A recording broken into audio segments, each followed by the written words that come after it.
man was removing his makeup when he suddenly discovered he couldn't take off the headpiece no matter what. The fake nose wouldn't come off either. Even the clothes he was wearing couldn't be removed. The man immediately found tools to try to cut the clothes open.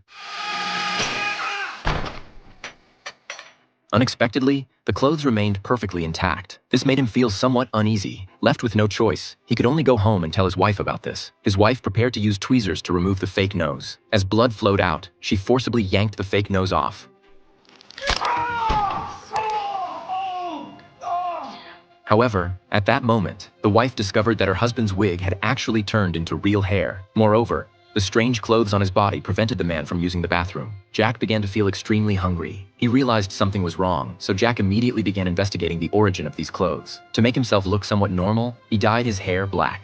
After investigating, Jack obtained the phone number of the clothes owner. He immediately called them. However, when the owner learned about it, he instantly became nervous. He warned Jack never to touch those clothes, but Jack said he had already put them on. The other person comforted him not to be afraid and asked him to come to his home. Jack could only follow the address to the man's house. The old man then told him the origin of the clothes. It turned out this wasn't an ordinary piece of clothing. It was the skin and hair of a demon. The old man said he would soon be controlled by the demon. This terrified Jack. He desperately wanted to know how to remove the clothes. However, at that moment, Jack's vision suddenly began to blur. Then he collapsed to the ground. When Jack woke up again, he found the old man had tied him up and was sharpening a knife nearby. The old man told him that anyone who puts on these clothes will eventually become a demon. Cutting off the head is the only way to stop the demon. Just as the old man was about to act, Jack immediately broke free from the ropes. He then tied up the old man and put him in the car. Jack intended to take him to the police station. However, at that moment, his fingers began to slowly elongate. His feet instantly burst through his shoes. While Jack was at a loss, the old man behind him immediately broke free from his restraints and tightly choked his neck. The two instantly started fighting.